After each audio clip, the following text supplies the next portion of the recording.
Great. Good morning, everyone. I think we are just about there. It's 11 o'clock. We are going to get going.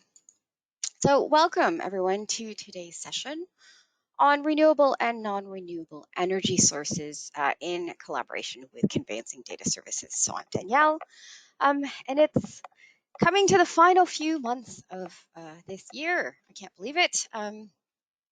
So for those who've been attending these regularly, we really appreciate your time. So as always, a bit of housekeeping before I get going. You should see the control panel on your screen, which allows you to ask written questions. Please feel free to submit these as we go along, and we'll try and get these answered either during or after the webinar. Today's session will be recorded, and there will be a copy of the slides made available. So if you'd like any of those, reach out to myself or Joe at CDS, and we'll get those over to you after the session as well. I am working from home. You should hopefully not hear too much in the background. Apologies if there's any sound issues. Somebody mentioned that my sound last time was a little bit squiffy, so hopefully you can hear me clearly. So let's get going. So this is our agenda for today. Really we are looking at these topics from a kind of broad overview, and we'll kind of tie it back to how these types of energy sources and this type of infrastructure can potentially impact property transactions. I think it's fair to say that, of course, things like climate change and COP26, which of course is currently going on, has been in the news quite a lot recently, with public opinion varying wildly regarding both the summit and even climate change and the events leading up to it. We've seen organizations like Insulate Britain, the Insulate Britain movement, gluing themselves to roads and causing all sorts of disruption in and around London, as a form of protest. We've seen news over the last year, really. There's been a bunch of energy suppliers going under. Companies like Bulb are on the brink of collapse, and you have various UK suppliers that actually have unfortunately gone under this year and have been taken up or acquired by other firms. And so it's definitely something that we are looking at, and a lot of energy firms are facing a fairly uncertain future. There's been talks of the sudden rise in wholesale gas prices, which of course threaten to reshape the energy sector in general. And so whether your opinion, whatever anyone's opinions are on climate change, I think it's a topic that is always going to be discussed, always. And of course, the availability of energy sources, whether they be green or renewable or otherwise, is going to continue to be scrutinized over the coming decades. And certainly the infrastructure that is built in and around them is going to, of course, impact communities in various different forms. So for the purposes of today, we are going to look at both renewable and non-renewable energy sources and how they can impact the environment and how they actually relate to property transactions. So let's just sort of look at some more general. We'll start off with a general sort of scene setting. So, coal. There's been a lot of talk about coal. We all know that coal is a fossil fuel.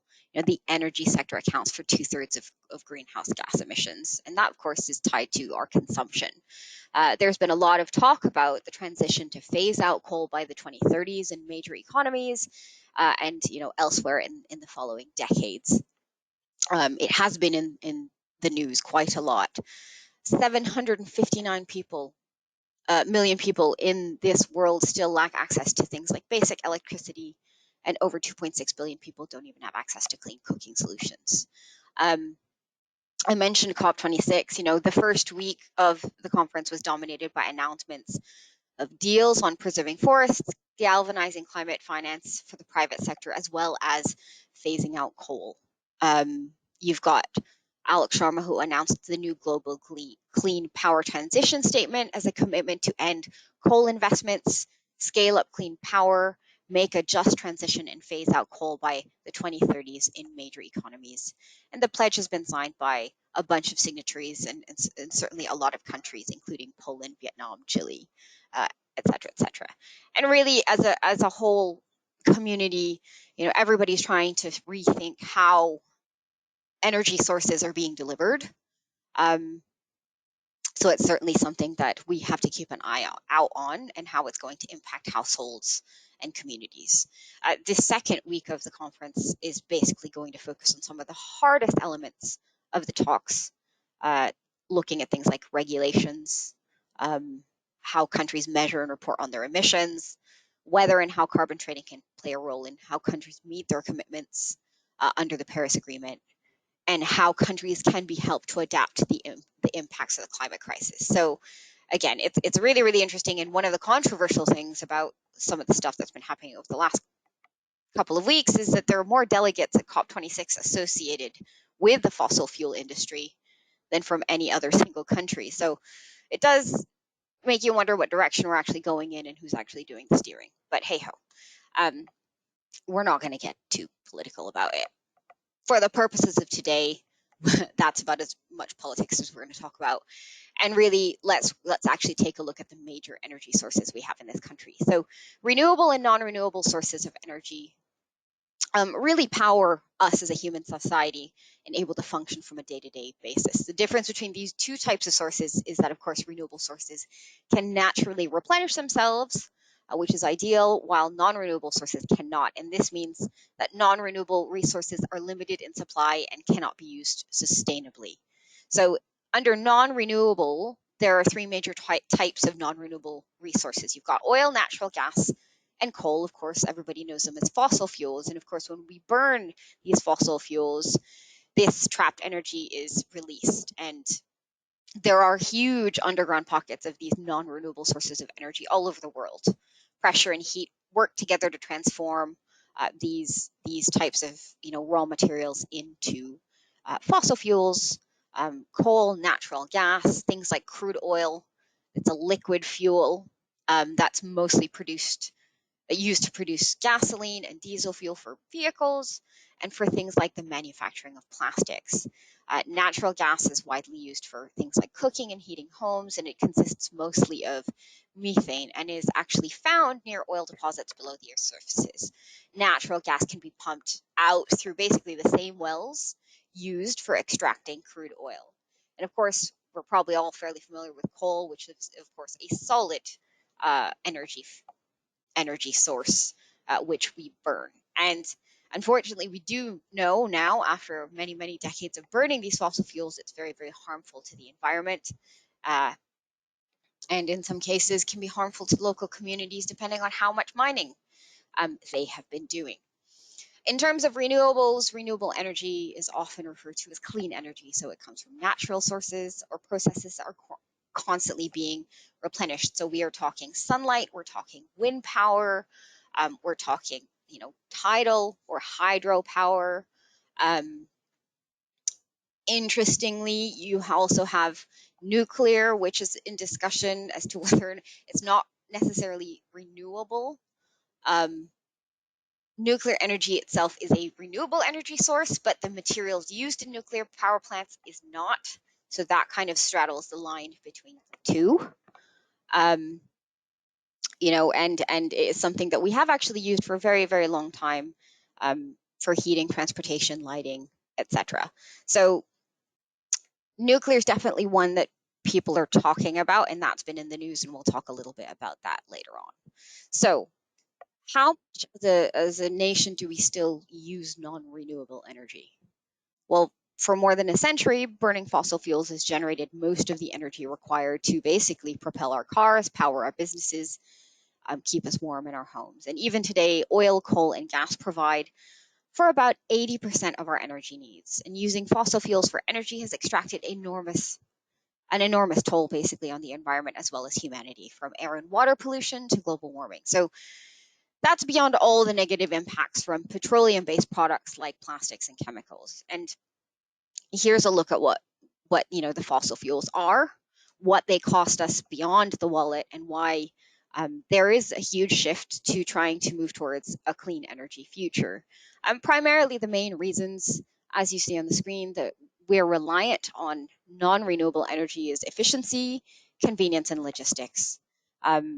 We talk about how awful fossil fuels are, but they are very good at their job, which is producing energy. These are condensed packets of energy and they're incredibly energy dense, meaning a little bit of fossil fuel can go a whole long way. And this energy dense quality, which is what led to Europe's adoption of coal over wood as a fuel source, and this sudden increase in available energy eventually led us all to the Industrial Revolution. So coal, oil, and natural gas basically seem to exist to be fuel, whereas renewable energy, unfortunately, is less efficient. So as an example, for wind energy, you actually need the wind. Same with the sun. So it's not as easily and readily available. You have to build things to be able to then store and capture them, which makes it quite difficult, and to a degree, quite prohibitive when you talk about costs and the work of collecting and storing uh, fossil fuels is a lot more minimal than, let's say, the renewable stuff. And of course, with logistics, they're pretty well established. We know how to find fossil fuels quite well with the technology these days, and so it's easy to find. And so those are kind of the reasons why we are so reliant on this. Um, in the chart, we see global fossil fuel consumption basically broken down by coal, oil, and gas since the 1800s. And fossil fuel consumption has increased significantly over the past half century and eightfold since 1950 and roughly been doubling since 1980. So also, though, the interesting thing is the types of fuel we rely on has also shifted. So from solely coal towards a combination of oil and gas. Today, thankfully, coal consumption is falling in many parts of the world, but oil and gas are still growing fairly quickly. Um, and this is, here you have, again, starting to look at the different types of energy sources and infrastructure we have in this country. So if we're talking about coal, you've got 4 coal plants that remain in the UK. These are Drax in North Yorkshire, Ratcliffe in Nottinghamshire, West Burton in Lincolnshire, and Kilroot in Northern Ireland. The onshore oil and gas industry in the UK has been in existence for over 150 years. And before the First World War, the UK imported almost all of its oil and gas. And during both world wars, the need for the country to produce its own oil to help the war effort became an urgent priority for the government, and legislation was introduced to enable companies to basically explore for hydrocarbons more readily. Onshore oil and gas activity basically started to accelerate again. So it went through a peak, it kind of died down, and it propped back up again back in after 1979, after the 1979 oil crisis and in the wake of the Iranian Revolution. As oil prices rose sharply, the domestic production became increasingly important. So in the UK, as it stands now, there are a total of 2,200 oil and gas wells. 120 of these are onshore sites, with 250 operating wells producing between 20,000 and 25,000 barrels of oil equivalent a day.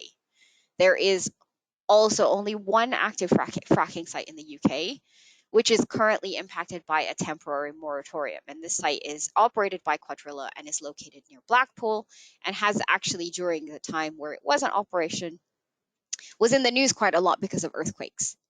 And again, we are, as a nation, trying to look at how we move away from non-renewable energy sources moving forward. And this is going to be quite difficult. In the UK, there's 8,663 onshore wind turbines across 2,574 projects, with an additional 2,292 offshore turbines over 39 projects. There are over 1,100 operational solar installations and 97 operational hydro, tidal, barrage, tidal stream schemes, 3 in England and 88 in Scotland and 6 in Wales. So this year is expected, or has been seeing, a growth in the renewable energy sector, and it's going to continue to grow, not just in the UK, but all over the world. There's many new projects that are expected to come online or begin construction, along with many innovative plans due to be launched. We're basically going to be seeing this impacting our hopefully improving our lives, but hopefully also impacting potentially local communities. You've got projects like Hornsea 2 offshore wind farm, which is due to become fully operational next year. You've got Triton Knoll, which is another offshore wind farm, which started construction in January of last year, the UK also hosts 7 of the 10 biggest wind farms in Europe. Whilst the majority of these are located offshore, there are a few which feature onshore, and these are Whiteley Wind Farm, which can power up to 300,000 homes a year, and the I don't know if it's Kyled or Clyde Wind Farm, which powers up to 290,000 homes a year. Both of these are located in Scotland, and there are currently 15 nuclear reactors across 8 sites. There is also planned expansions into nuclear expected in the future. You may have seen that in the news. We will talk about that briefly as we are trying to cover, lower our carbon emissions. Moving on to probably the most widely known non-renewable energy source is coal. So there is an estimated 1.1 trillion tons of proven coal reserves worldwide. So this means that there's enough coal to last us around 150 years at current rates of production. In contrast, proven oil and gas reserves are equivalent to around 50 and 52 years at current production levels. So unfortunately, from an environmental perspective, there is a lot of coal worldwide, and it is an easy source for us to get compared to other maybe cleaner, greener sources of coal. I mentioned earlier there's 4 active coal-fired power stations still in the country, and they generate a capacity of 5.8 gigawatts. Now, in 2015, it was announced by the government that all the remaining 14 coal-fired power stations would be closed by 2025. In February 2020, the government said that it would consult on bringing the closure date forward to 2024. At the end of 2018, 4.1 million tons of coal was stockpiled at UK power stations, and actually a lot of it was imported. Current stockpiles of coal in the UK are more than twice what the government anticipates coal-fired power stations will need ahead of the 2024 deadline for ending coal-fired power. I mentioned the 4 plants earlier. Now, out of these 4, Drax, which is in North Yorkshire, has confirmed it will close its coal units after September of next year, and they don't expect to use coal after March of 2021. So this year. Kilroot, which is in Northern Ireland, has won a contract to support the conversion of the plant to burn gas instead of coal by winter 2023. Only Ratcliffe and West Burton are yet to announce any closure plans. I mean, if anybody knows any different, please do let me know. And the photo that you see on the screen is Ratcliffe Onshore Power Station. So when you travel into the East Midlands on the train, the first thing you kind of might notice is this massive coal power station. It's pretty big and quite something to see against the skyline, basically. The company which operates the coal-fired power station has tabled plans for a greener 330 million pound replacement. So they are looking at transforming these types of factories to be much better for the environment. And so these types of plans could potentially be not great for a community if it employs that many people, but they are looking at how to make these types of things better and continue in a greener form. Now, in terms of reduction of coal, May of last year, the UK as a country did something it hasn't done for 138 years. For the first time since the first coal power plant was connected in 1882, the UK actually went a full month without burning coal for electricity. We were once the world's largest coal consumer, but it's beginning to end its addiction to the planet's most polluting fossil fuel, and it's doing that through a number of methods. We have really reduced our reliance on coal for electricity, and it's, I think, less than 3% today. The UK government has a 10-point plan for what they call a green industrial revolution, which aims to put the UK on a course for net zero emissions by 2050. And that's been bandied around a lot because of the COP26 conference. But critics have said that, it really proof will be in the pudding and the detail. And so there's going to be all these elaborate plans that are being published from this year onwards. The government estimates that the plan that they're putting together will save more than 180 million tons of CO2 emissions during the 2023 to 2032 period, which is slightly more than half of the UK's annual emissions right now. So some pretty ambitious goals.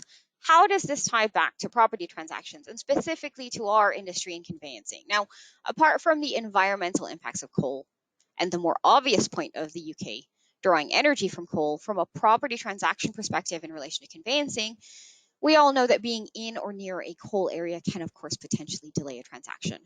I'm sure you're all aware that if a property is within a coal area, then a Con 29M is required. Whether you purchase that as a separate report or purchase that as a report that's already integrated into a report that you currently buy, that's entirely up to you. That's entirely up to your clients and the requirements. There are options. The important thing is that you and your clients are aware of the potential ramifications of being within an area of coal or, let's say, other types of non-renewable, if you're near any oil fields or any type of wells, that they are aware of the presence of this and how it could potentially impact their decision of whether or not they want to continue with the property. It may at times, if you are near these types of non-renewable energy sources, throw up additional checks you have to get done to make sure that the property is safe. But also, I guess from a client's perspective, would you want to live near that type of infrastructure? Again, it's very subjective and it's very much what is in the comfort of what your clients want. But that is why people would like to know whether or not you are or aren't sort of near or in and around these types of things. Moving on to things like oil and gas. So there are 2,200 oil and gas wells within the country. Oil and gas account for more than 3/4 of the UK's total primary energy needs. Oil provides 97% of fuel for transport, and gas is a key fuel for heating and electricity generation. Transport, heating, and electricity each account for about 1/3 of the UK's primary energy needs. Oil and gas are also major feedstocks for the petrochemical industries producing pharmaceuticals, plastics, cosmetics, and domestic appliances. And oil and gas will still provide 2/3 of total primary energy, leading up to 2035.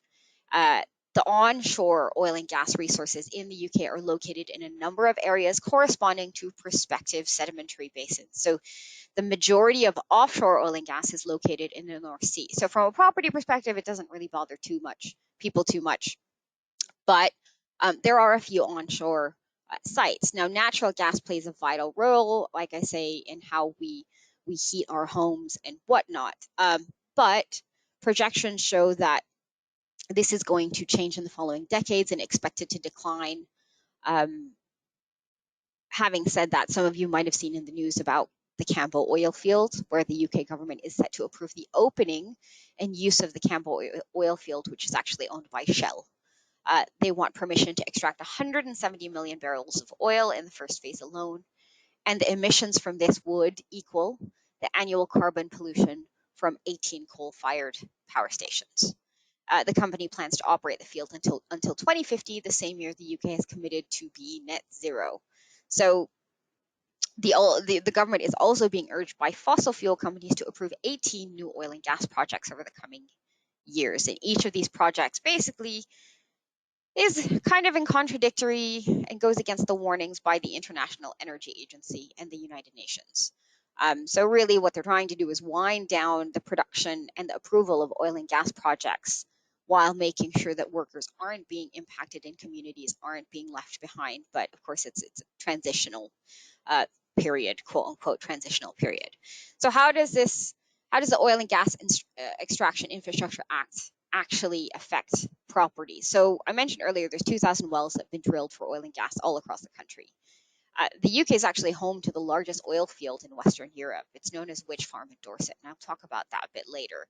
And the onshore oil and gas industry has been in existence for over 150 years.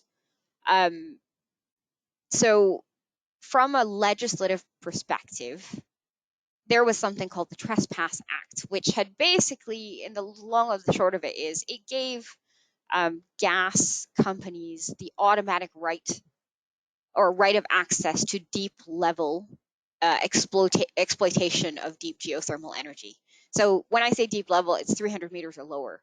So in theory, an oil or gas company with approval, could actually dig 300 meters and then below the surface of, let's say, a property, or next to a property or outside of a property, and then actually drill across underneath a property, and you wouldn't be able to do anything about it because it's allowed. So not great if, let's say, you are a landowner and you happen to also sit on top of a potential oil and gas pocket.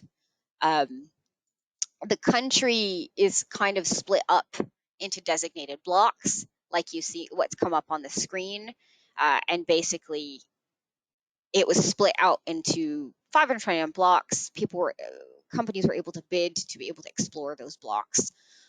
If you have a property in a licensed block, the presence of one of these blocks, or being in the presence of one of these blocks, doesn't mean that drilling will definitely happen in the area, as planning permission and appropriate environmental permits would first need to be obtained before any activity could actually begin. But there is a potential for being, near a site within a block. So at the moment, it's not a problem in that there is currently a moratorium, but it is a temporary one. Does that mean it's never going to come back? No. Of course not. That means, that just means it's on a temporary pause, which means it could be put back on the table. And the reason that it was actually put on a moratorium, particularly fracking, which is the one that was controversial and people were freaking out about, is because of earthquakes. And there were slight tremors and earthquakes tied back to fracking, and so therefore there was a stop put to it. I mentioned Witch Farm earlier. Witch Farm in Dorset is Europe's biggest onshore oil field. It's actually in an area that is at the heart of an area of outstanding natural beauty. But you'd be forgiven for not knowing it even existed or where it was, because it's actually hidden in a pine forest near a nature reserve and on islands off of Poole Harbor. And the oil field is owned by a French company. They've been quietly producing thousands of barrels a day since the late 1970s. At one point, the oil field had the longest horizontal drill in the world and had regularly pumped water into wells to fracture the rock and force out the oil and gas. So it was actually discovered in 1973. Witch Farm has an estimated reserve of 500 million barrels of oil. It is the largest onshore oil field in Europe and ranks in the top 10 UK oil fields, including those offshore. Output from this field dwarfs production from the other onshore fields. A similar picture also emerges for gas production, where onshore production is again dominated by the Wessex Basin, Witch Farm field. So from a property perspective, has the oil field had much impact on the area? Not really, actually. A lot of people don't even know it exists. A lot of people don't know it's even there. There have never been any seismic events at Witch Farm. Whilst the process used here is a form of fracking, it's not the same as the hydraulic fracturing that has been proposed elsewhere in the country.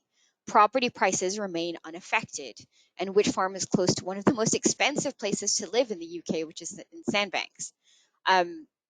So, again, being close to these types of pieces of infrastructure is not necessarily a bad thing. In some cases, people don't even know. But again, it depends on the type of infrastructure. In September of 2012, the company that owns this farm applied to Dorset County Council for permission to extend the life of planning permissions at 3 of the oil fields. And Dorset County Council's planning committee recommended approval of the application back in 2013. So it's actually extended the operational life of that field to 2037, beyond the original end date, which was 2016. So oil fields like this are going to continue. However, the fate of fracking or hydraulic fracturing is very different because, like I said, back in 2019, they put a suspension on fracking. Legal challenges, planning objections associated with the only fracking site in the UK, which was near Blackpool. There were tremors.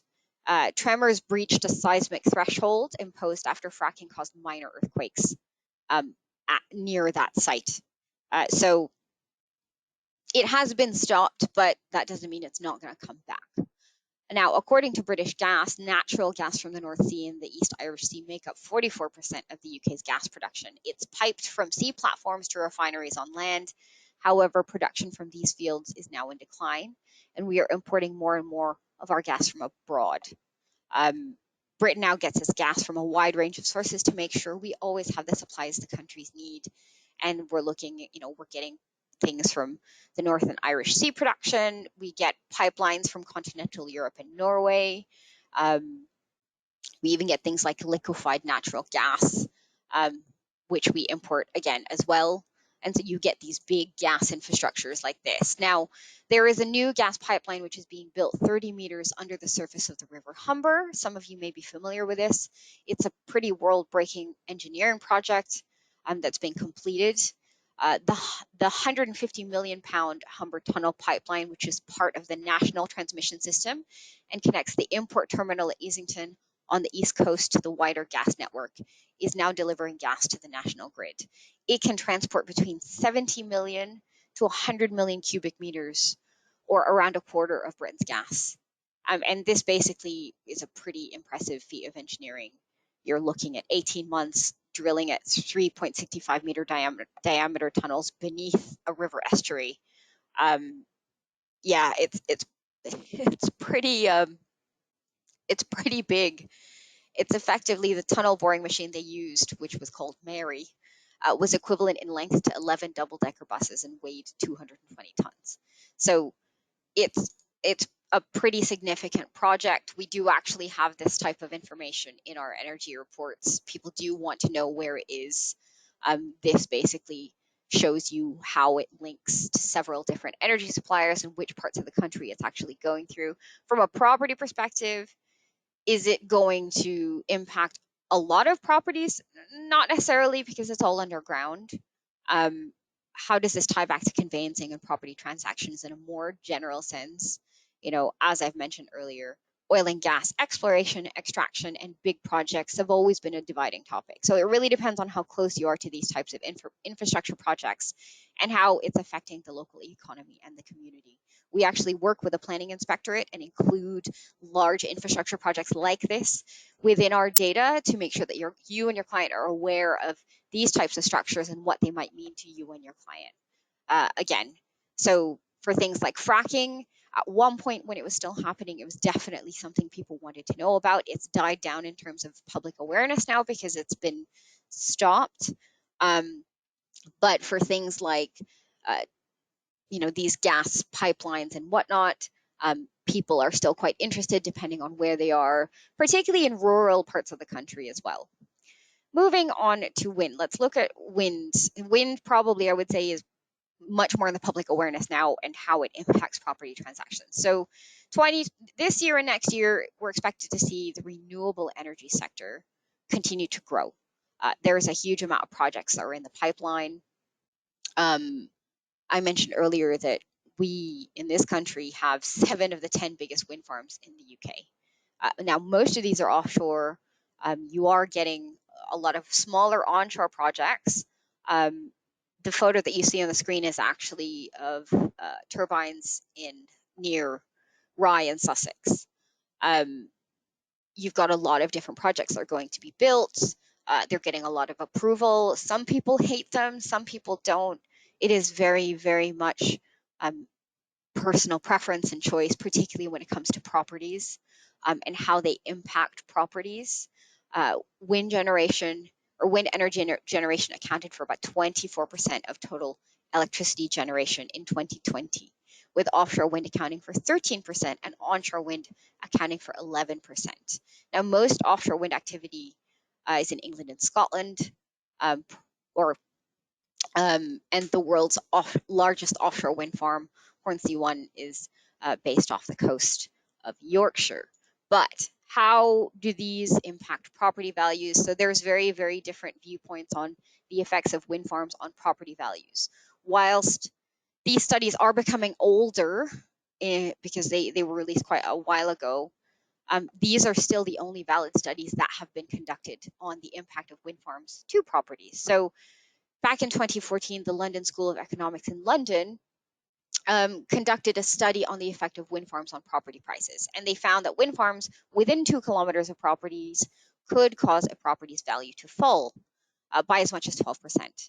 Whereas on the other hand, in the same year, the Center for Economics and Business Research found that house prices are not influenced by their proximity to wind farms, and concluded that findings saying being close to a wind farm may lower the property's value. Basically, it's an inconclusive result. Like, they're really not sure.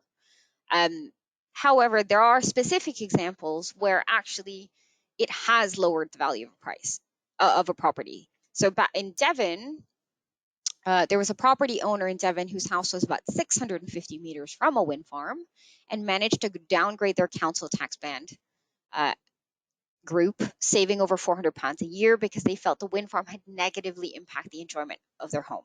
And they felt they had lost around £100,000 in their home's value, although they were not trying to sell it. And the decision was granted by the valuation office agency on the basis their property fell in estimated value from 400,000 to 300,000. And the homeowner's argument was that the wind farm was causing persistent whooshing noises. So again, these are kind of the things that people don't think about. Whooshing noises, and was causing a visual intrusion as the result of a flicker.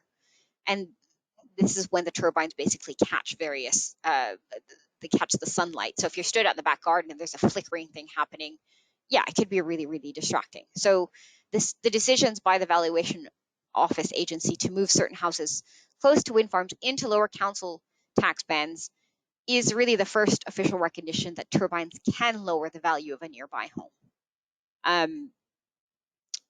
And again, it is very much what your client does and doesn't want to know, because some people don't care and some people do. Depends on how close they are, depends on how big that wind farm is, and how close it is to the property in question. So is it worth looking into it or getting a report that includes this? Yes, but it's at the very least, it's worth asking your client if it's something that they might want to know about. Moving on to solar power. So contrary to popular belief, the UK is actually sunny enough to have enough solar energy for generation, and it is actually expanding. We might not be known for our warm and sunny climates, but it may not be the obvious country in which to generate solar power energy from, but it is actually we are able to harness that solar power here, even with the number of rainy days we get. So solar power represents a fairly small part of electricity production in the UK. But since the 2010s, it has increased quite rapidly. And I think it's starting to be much more common that homeowners are actually putting solar panels on their homes along with the big solar farms. The most recent data says that solar accounts for around 4% of Britain's total energy generation, up from 3.1%. So solar power is the third most generated renewable energy in the UK after wind and biomass. And the UK is the third largest producer of solar energy in the EU, behind Germany and Italy. Now, developers and planners of new solar sites are continuing to operate at an increasing pace with no signs of slowing down. There's a huge amount of large-scale solar sites that are being added. Now, the figures in the UK are dwarfed by some of the other countries. Countries like China and Morocco. Morocco has built a huge solar farm stretching more than 3,000 hectares in an area which is roughly the same size as Paris. The farm is situated in the Sahara Desert and is capable of powering more than 1 million homes. Granted, we don't live in a desert, but still, it's pretty impressive. A new Renewable Energy League table reveals that Cornwall is actually the top country in England and Wales for installed solar. This table was produced by the think tank Green Alliance, and it reveals a strong north-south pattern, with northern England performing better on onshore wind capacity and the south doing much better on solar. Onshore wind is now cheaper than new gas plants, and solar costs have now fallen dramatically in recent years. Renewables are now core to the UK's electricity system. So this is only going to get more and more popular. You have projects like this where you get large new solar parks on castle grounds. I think it is fair to say that it's a very good use of land, and it's going to definitely become more common to have a mixed use in certain projects, things like solar and other estately homes. It kind of makes sense that we're going to get projects like this. Having said that, not everybody is behind the solar movement.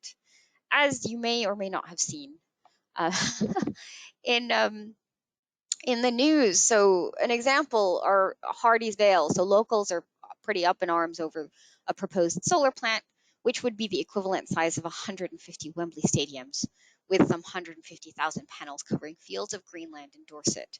The farm would be able to power 13,000 homes each year and would be just 3 miles away from another site where a similar sized solar farm had been earmarked. The proposed solar farm at Blackmore Vale captured the imagination of Victorian author Hardy and poet William Barnes, and is known to locals as Hardy's Vale. And campaigners basically claimed that this farm would result in significant change to the character of the local landscape and would also potentially adversely affect the setting um, of the Dorset area of outstanding natural beauty. So the industrial-sized electricity generation plant would be in full view of the highly protected Dorset area of outstanding natural beauty and on productive agricultural land, parts of which are actually prone to flooding. The applicant has now been asked by Dorset Council to provide some additional images taken from public viewpoints to widen the scope and inform their landscape visual impact assessment. This means that they will need to wait to take some more photos during the winter months.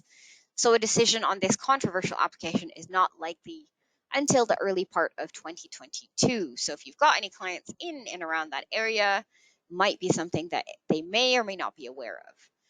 Another example is Stockbridge. So there's a planned 80-hectare solar farm in Dorset, which would be a quote-unquote blot on the landscape and destroy wildlife, some of the campaigners claim. More than 150 of about 160 comments received oppose the farm, which would be expected to run for at least 35 years. But having said that, the park would generate enough renewable energy to power more than 10,500 homes each year and also create jobs in the area. And the thing about solar farms is that the land can actually be used for multiple things. So it's not just a solar farm. You can actually have things like animals and wildlife. Sheep can graze under solar panels during the summer months. And also because of a number of measures, these types of areas can protect wildlife. So it's not all bad, but also very controversial. And this is why people, are very hesitant about this. Now, looking at the future of energy, I mentioned earlier there's a 10-point plan that the government's put in. We've put these 10 points up for you. I'm not going to go into too much detail on these, but it is the future. We are looking at various projects. Various projects are both controversial and not are being put into play. Everybody talks about cleaner, greener energy, but of course, last year, Cumbria County Council ratified its decision to approve a new coal site, which again, there's been turnarounds and changing people's minds and whatnot. Pretty horrific, to be honest. In this particular case, there's been the new Cumbria coal mine, which a lot of people were quite upset about. So we'll see what happens here. I think, if I remember correctly, I think they've done a 180 and changed their mind or put things on hold. You've got things like a new gas-fired power station, which has been granted development. So last October, Alok Sharma granted a development consent order for EDF's application for West Burton C Power Station, which will be located 3.5 kilometers south of Gainsborough in Nottinghamshire. And the power station will be situated on the wider West Burton Power Station site. So again, the application, according to the application form, permission was sought for construction, operation, and decommissioning of gas-fired electricity generation station. And it will comprise 5 open cycle gas turbines. So yeah, the planning inspectorate, acting as the examining authority, recommended that the development should be granted. So again, we take data from the planning inspectorate, and this will all be included in the data that we look at, because some people do want to know about this, depending on how close you are to this power station. What else is coming in the future? Hydrogen. There are hydrogen projects like this one in Shoreham Port in West Sussex. That's not too far from me. It's down the road. The work's begun on this new partnership to create a green hydrogen hub. Planning applications will shortly be developed to establish a 20 megawatt electrolysis plant to the south of the port's famous lock gates. And the hydrogen produced here on this site will be fully certified as green, as it will be produced from a combination of captive renewable energy sources available at the port and green energy, with guaranteed certificates of renewable origin from the grid. So the production process for this is almost silent. It produces no waste. It emits no pollutants. The hydrogen hub will aim to be operational in 2024 and has the potential to produce fuel cell grade hydrogen to supply local and regional operators. So again, it's a whole bunch of projects that are coming up. There's going to be a lot of wind. There's going to be a lot of solar projects cropping up. And so when we talk about data and look at these infrastructures in relation to properties, just bear in mind, we look at current existing infrastructure, and we also look at planning applications, so proposed planning infrastructure for these wind and solar. One thing that's also been in the news recently is nuclear power. So nuclear power is very contentious, as you can imagine, but Rolls-Royce have been backed by a consortium of private investors and the UK government to develop small nuclear reactors to generate cleaner energy. So the creation of the Rolls-Royce small modular reactor business was announced following a 195 million cash injection from private firms and a 210 million grant from the government. And it's hoped the new company could create up to 40,000 jobs by 2050. However, critics say that the focus should be on renewable power, not new nuclear power.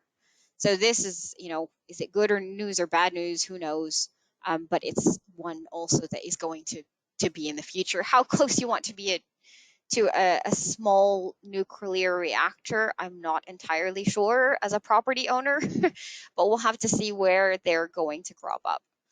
And finally, just touching on reports and next steps. So it really depends on what type of information you want and how you want it combined with the basic enviro information.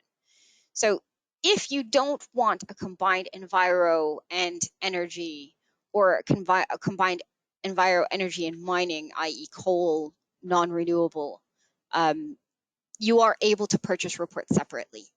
So you can either just get a standalone energy and transportation report, or a standalone Con29M, or a GeoRisk Plus if you want coal and non-coal. Otherwise, if you want to cover everything in one go, you can get this. This section is included in the Groundsure Vista, but it's also included in the home buyers. So those two reports will have energy, both renewable and non-renewable, included. As you can see on the screen, that's an excerpt from one of the reports. So it's oil and gas, and this is a summary page. So you get oil and gas, wind, solar, energy infrastructure. If it's identified, you will then get a full map with an explanation of what it is, what the project is, who owns it and operates it, and whether or not it's a current existing piece of infrastructure, or if it's a proposed, there's a planning application submitted against it. So regardless of what you find, it will be in either an Avista or a home buyers, and that's a combined report. But like I mentioned earlier, you can get a standalone report should you not want it, or should you already have an enviro that you're using elsewhere. What happens next? So you'll get this type of map in the reports. If we have identified anything, you'll see how far we've searched against. It's not necessarily all the same search radiuses, but you'll get power stations, energy infrastructure, energy projects, oil and gas blocks, exploration blocks, just like you see on the screen now, and then same with wind and solar and power projects, and how close you are to the actual project. You'll get, given how close the project is to you, a full list of existing and proposed projects, and again, all additional information within these reports. So in terms of advice, we will give you some general guidance and next steps. We'll give you information of who you need to speak to, or who your client needs to speak to should they require more information on the actual project itself. But it's a really kind of good overview for them to be able to then make a decision as to whether or not they want to be near something like that significant. Or actually, if there's going to be something built in and around them in the future, then do they want to be there for it? So that is pretty much it from today. Apologies for overrunning. But I hope you found the session useful. If you've got any questions at all, please do let me know. And there will be a feedback survey launching straight after this. If you could take a few seconds to give us some feedback, that would be wonderful. Thanks very much and have a great rest of the afternoon.